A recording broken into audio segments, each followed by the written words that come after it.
Hi, നിങ്ങളുടെ കമ്പനിയിൽ നിങ്ങൾ വർക്ക് ചെയ്തുകൊണ്ടിരിക്കുന്ന സമയത്ത് നിങ്ങൾക്കൊരു ആക്സിഡൻറ്റ് അല്ലെങ്കിൽ അപകടം സംഭവിച്ചു കഴിഞ്ഞാൽ നിങ്ങൾക്ക് നിങ്ങളുടെ കമ്പനിയിൽ നിന്നും കോമ്പൻസേഷൻ കിട്ടുമോ?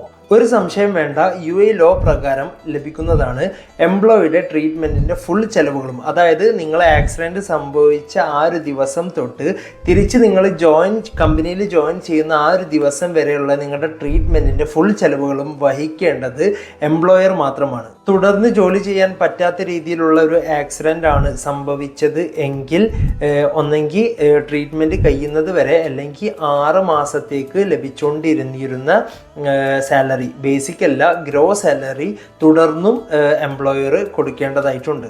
6 മാസം കഴിഞ്ഞിട്ടും ട്രീറ്റ്മെൻറ്റ് അതേപോലെ കണ്ടിന്യൂ ചെയ്യുകയാണെങ്കിൽ ഒരു 6 മാസത്തെയും കൂടി ഹാഫ് സാലറി എംപ്ലോയർ നൽകേണ്ടതുണ്ട്. ഇനി ഇതൊന്നുമല്ല അങ്ങനെ സംഭവിക്കാണ്ടിരിക്കട്ടെ, ഈ ഒരു അപകടത്തിൽ നിങ്ങൾ മരണപ്പെട്ടു പോയി കഴിഞ്ഞാൽ നിങ്ങളുടെ കുടുംബാംഗങ്ങൾക്ക് 24 മാസത്തെ നിങ്ങളുടെ ബേസിക് വേജ് ആണ് കോമ്പൻസേഷൻ ആയിട്ട് ലഭിക്കേണ്ടത്. മാത്രമല്ല ഈ ഒരു കോമ്പൻസേഷൻ ആയിട്ട് ലഭിക്കുന്ന തുക 18,000 ദിർഹംസിൽ കുറയാനും പാടില്ല, 2 ലക്ഷം ദിർഹംസിന് കൂടാനും പാടില്ല. അപ്പോൾ കാര്യങ്ങൾ വ്യക്തമായെന്ന് വിചാരിക്കുന്നു. അടുത്തൊരു വീഡിയോ കാണാം. ബൈ.